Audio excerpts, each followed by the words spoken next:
சாண்டில்யனின் யவனராணி பாகம் 1 18ஆம் அத்தியாயம். வஞ்சகக் கண்கள்.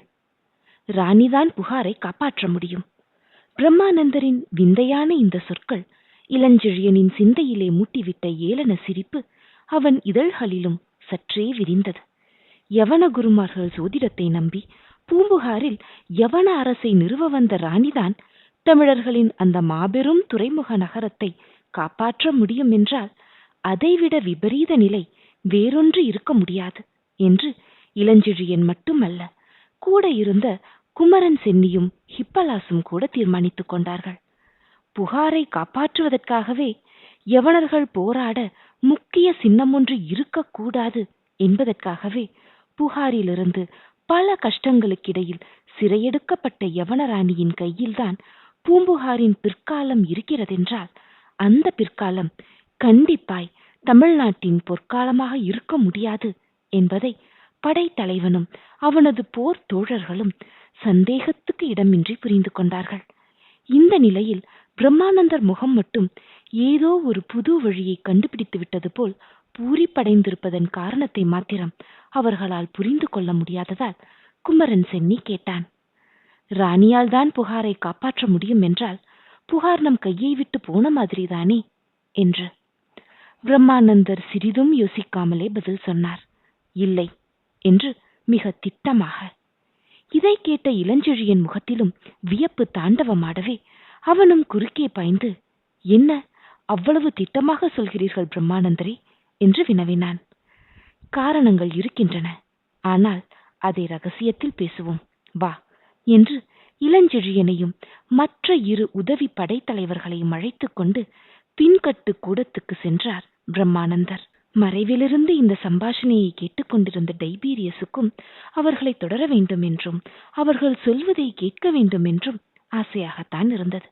என்றாலும் 2 கட்டுகளுக்கும் இடையே காவல் புரிந்த வீரர்கள் தன்னை அனுமதிக்க மாட்டார்கள் என்பதை அறிந்திருந்தானாகையால் அவன் அவர்களை தொடராமல் தான் சிறையிருந்த முன்கூடத்தில் எந்த பெரிய தூண்மறைவில் நின்றிருந்தானோ அந்த தூண் வீசிய விளக்கின் நிழலிலேயே சென்று கோடியில் இருந்த மஞ்சத்தில் பழையபடி உட்கார்ந்து கொண்டான். பின்கட்டுக்கு சோழர் படை உப தலைவனையும் அவனை சேர்ந்த 2 உதவி தலைவர்களையும் அழைத்து சென்ற பிரம்மானந்தர் ஆயுதங்களும் கவசங்களும் நிறைந்த படைக்கல பயிற்சி கூடத்திலிருந்து விளக்கில் மறுபடியும் ஓலையை படித்து பார்த்து ஒரு முடிவுக்கு வந்தவராய் இளஞ்செழியனை நோக்கி, படைத்தலைவரே, இந்த ஓலையை சரியாக படித்தீரா என்று வினவினார். படித்தேன் என்றான் படைத்தலைவன். பழைய விஷயத்தை எதற்காக பிரம்மானந்தர் திரும்ப கேட்கிறார் என்பதை அறிந்து கொள்ளாமலே. இதில் கையெழுத்திட்டிருப்பது பேரமைச்சர் என்று பிரம்மானந்தர் சற்று அழுத்தியே சொன்னார். ஆமடிகளே என்று ஒப்புக்கொண்டான் படைத்தலைவன். வழக்கமாக வரும் அரசாங்க உத்தரவுகளைப் போல் புலி இலச்சினையும் பொறிக்கப்பட்டிருக்கிறது என்று சுட்டிக்காட்டினார் பிரம்மானந்தர். ஆமாம் என ஆமோதித்தான் இளஞ்செழியன். சோழ மன்னன் இருங்கோவேலின் உத்தரவுப்படி என்று சுட்டி பேரமைச்சர் கையொப்பமிட்டிருக்கிறார் என்றார் பிரம்மானந்தர். ஆம் என கூறினான் இளஞ்செழியன். ஆகவே இருங்கோவேல் சோழ மன்னர்கள் உட்கார வேண்டிய அரியாசனத்தில் உட்கார்ந்து விட்டான் என்பதில் சந்தேகமில்லை என்றார் பிரம்மானந்தர். இல்லை என ஆமோதித்தான் படைத்தலைவன்.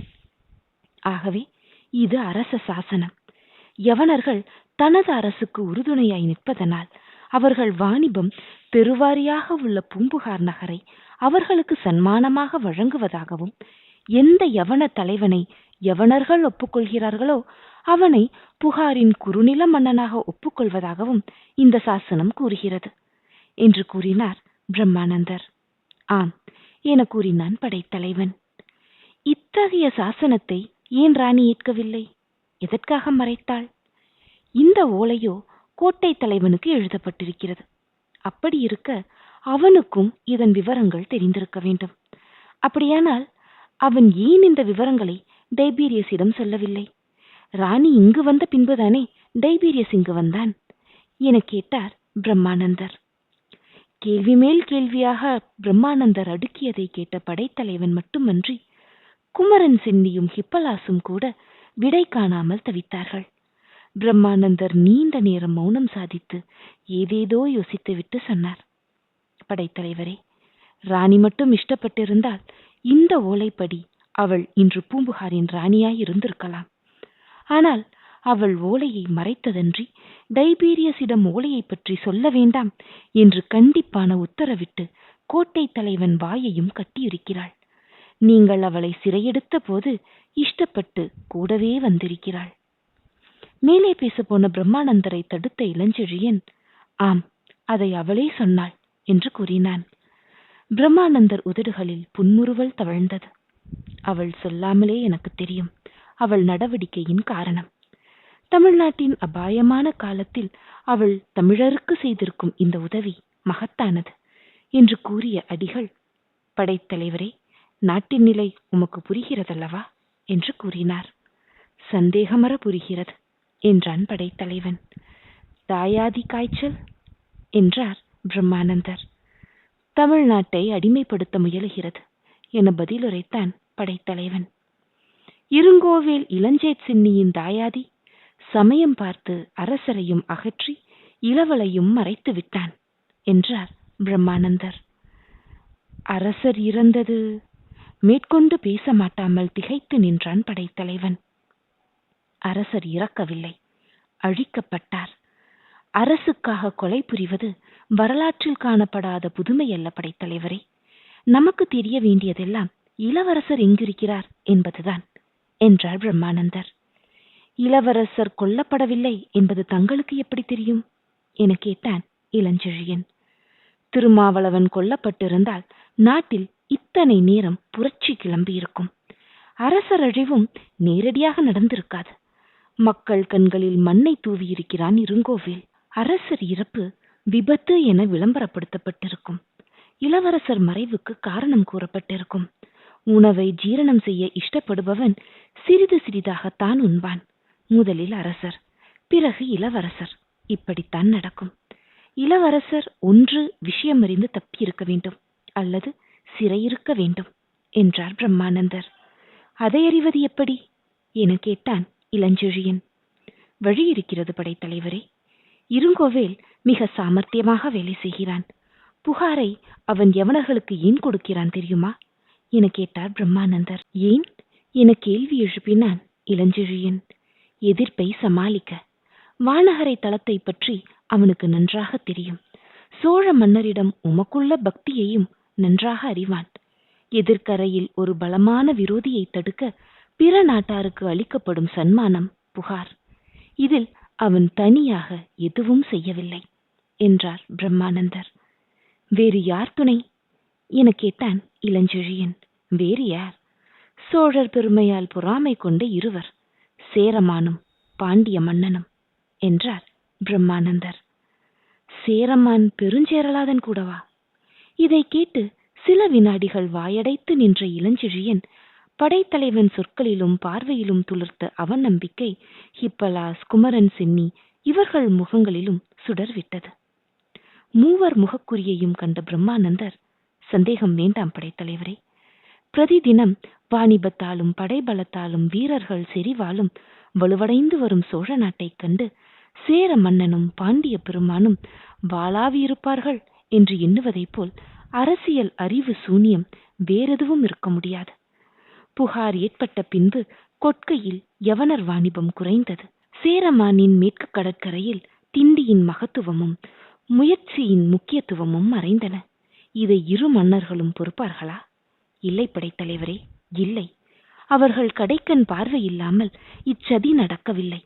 இல்லையேல் குறுநில மன்னனும் இளஞ்சேட் சென்னியின் தேர்களைக் கண்டே நடுங்கிக் கொண்டிருந்தவனுமான இருங்கோவேல் மன்னனாக முடியுமா? ஒரு காலம் முடியாது. பலமான இரு கரங்கள் மறைவிலிருந்து உதவுகின்றன. வஞ்சகனான இருங்கோவேல் அதை மிக தந்திரமாக உபயோகப்படுத்துகிறான் என்று விளக்கிய பிரம்மானந்த அடிகள் கவலையால் பெருமூச்சும் விட்டார். உலக பந்தங்களை அறவே ஒழித்து செங்கட்பொடி கூரை அணிந்த அடிகள் இந்த மாதிரி நாட்டை பற்றி கவலைப்பட்டு பெருமூச்சு விட்டதை மூன்றாம் பேர் வழிகள் கண்டால் அவர்களுக்கு ஒருவேளை ஆச்சரியமாயிருக்கலாம். ஆனால் பிரம்மானந்தரை முழுக்க முழுக்க அறிந்த படைத்தலைவனுக்கோ அவனது துணைவர்களுக்கோ அது எந்தவித வியப்பையும் அளிக்கவில்லை என்றாலும் அவரது அடுத்த வார்த்தைகள் அவர்களை கூட பிரமிக்க வைத்தன. சற்று யோசித்துவிட்டு பிரம்மானந்தர் கேட்டார், படைத்தலைவரே, இந்த யவனராணி நல்ல அழகி இல்லையா என்று. யவனராணியின் அழகுக்கும் அன்றுள்ள அரசியல் நிலைக்கும் உள்ள தொடர்பு என்ன என்பதை அறியாத படைத்தலைவன், ஆம், அழகிதான், அதற்கென்ன என்று கேட்டான். நீர் ஒப்புக்கொண்டது நல்லதாக போய்விட்டது என்றார் பிரம்மானந்தர், ஏதோ பெரிய சுமை தலையிலிருந்து இறங்கிவிட்டது போல் பெருமூச்சு விட்டு. என்ன அடிகளே இது? பிரமிப்புடன் கேட்டான் படைத்தலைவன். இல்லை, பூவழகியிடம் இருந்த மயக்கத்தில் ராணியின் அழகை கவனிக்காமல் விட்டுவிட்டீர்களோ என்பதற்காக கேட்டேன் என்றார் அடிகள். பதிலேதும் சொல்லாமல் தனது உதவி படைத்தலைவர்களையும் நோக்கி அடிகளையும் நோக்கினான் இளஞ்செழியன். பிரம்மானந்தர் கேட்ட அடுத்த கேள்வி இளஞ்செழியனையும் மற்ற இருவரையும் ஒரு உலுக்கு உலுக்கியே விட்டது. பூவழகிதான் உறையூர் போய்விட்டாள். இங்கிருப்பவள் ராணி. அவளோ உம்மை காதலிக்கிறாள். அவள் மீது நீரும் சற்று அன்பு செலுத்தினால்தான் என்ன என்று வினவினார் பிரம்மானந்தர், தமது சின்னஞ்சிறு கண்களில் விஷமம் சொட்ட. இளஞ்செழியன் உடல் இதை கேட்டதும் ஒரு முறை ஆடியதன்றி அவன் உள்ளமும் பெரிதும் சங்கடத்தில் ஆழ்ந்தது. சற்று முன்பாக உப்பரிகை அறையில் தான் கண்டதையெல்லாம் குமரன் சென்னி அடிகளிடம் சொல்லியிருப்பானோ என்று சந்தேகித்த இளஞ்செழியன் குமரன் சென்னியை நோக்கினான். நிர்மலமாயிருந்த குமரன் சென்னியின் கண்கள் நான் ஏதும் சொல்லவில்லையே என்பதை தெளிவாக எடுத்து சொன்னதன்றி, இது தகாத வார்த்தை அடிகளே என்று அவன் உதடுகள் சீரவும் தொடங்கின. ராணி வந்த இரவிலிருந்து இளஞ்செழியன் போக்கில் ஏற்பட்ட மாறுதல்களை கவனித்துக் கொண்டிருந்த ஹிப்பலாஸ் மட்டும் ஏதும் பேசாமல் மௌனமாக நின்றான். குமரன் சென்னி மீது தனது யானை கண்களை திருப்பிய பிரம்மானந்தர் கேட்டார், எது தகாத வார்த்தை? நீங்கள் அந்த பெண்ணையும் படைத்தலைவரையும் இணைத்து பேசுவது என்றான் குமரன் சென்னி. உனக்கு தகாத வார்த்தையாய் இருக்கலாம் சென்னி, ஆனால் நாட்டுக்கு தகாத வார்த்தை அல்ல. அந்த யவன பெண்ணும் படைத்தலைவரை காதலிக்கிறாள். ஆகையால் அவருக்கும் தகாத வார்த்தை அல்ல என்று சொல்லிக் கொண்டு போன பிரம்மானந்தரை இடைமறித்த குமரன் சென்னி, அது எப்படி அடிகளுக்கு தெரியும் என்று கேட்டான்.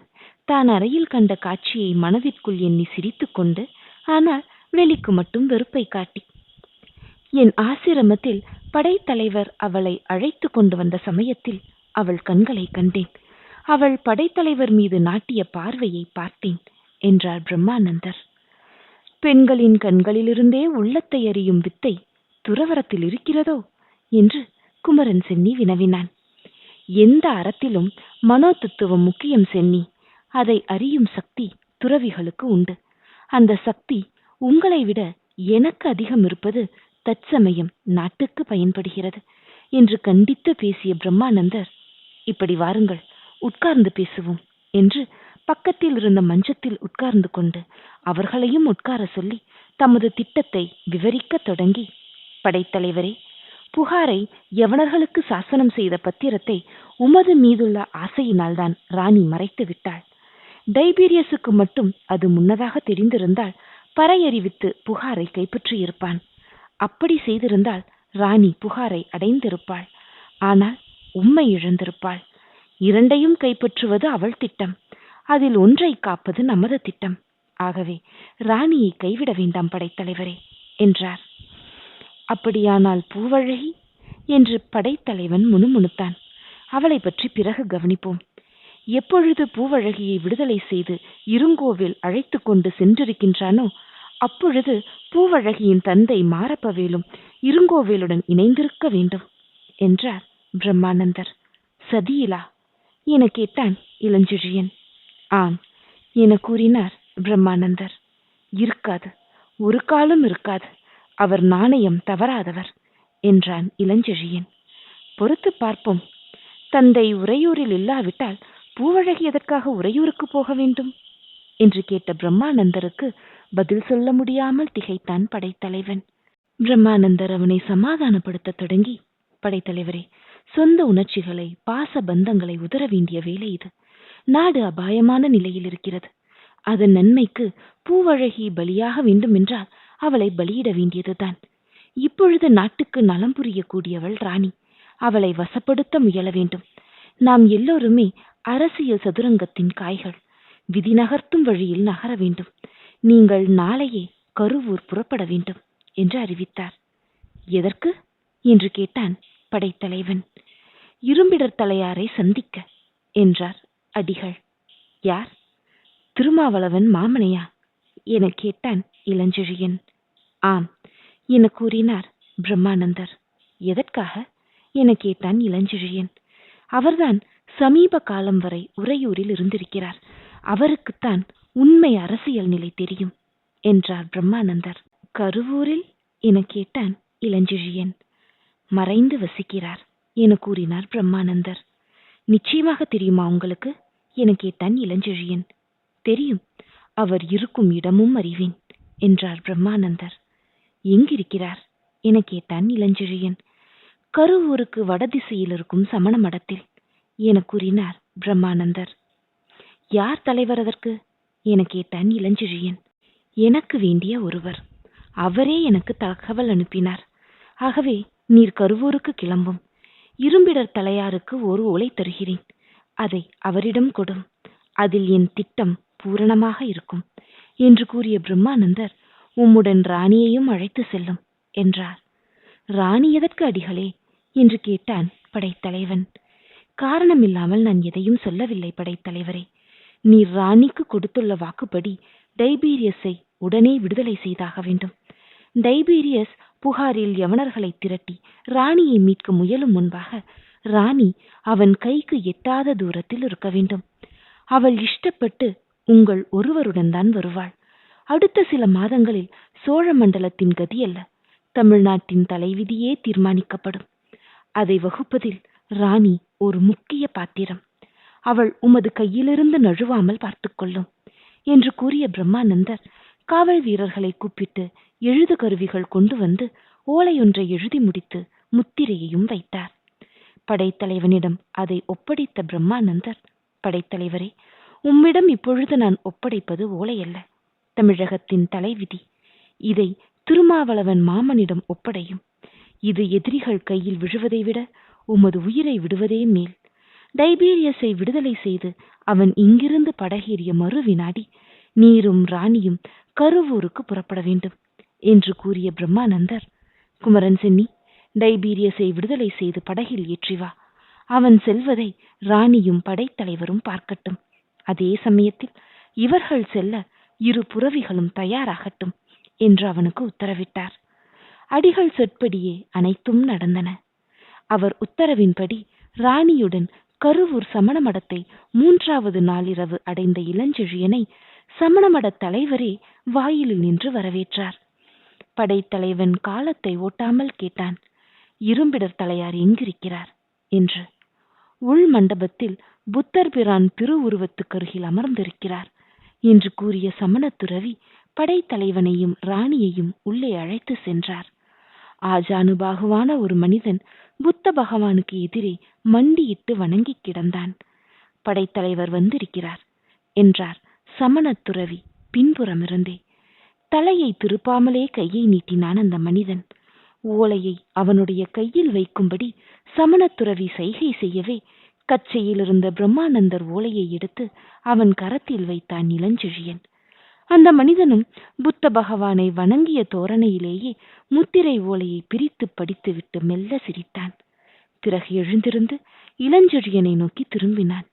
இளஞ்செழியனின் ஈட்டி விழிகளுடன் இருங்கோவேலின் விஷம் சொட்டும் வஞ்சக கண்கள் ஒரு வினாடி கலந்ததன்றி அவன் முகத்தில் இருந்த பெரிய மீசையும் இளஞ்செழியனை நோக்கி ஒரு முறை பயங்கரமாக அசைந்தது.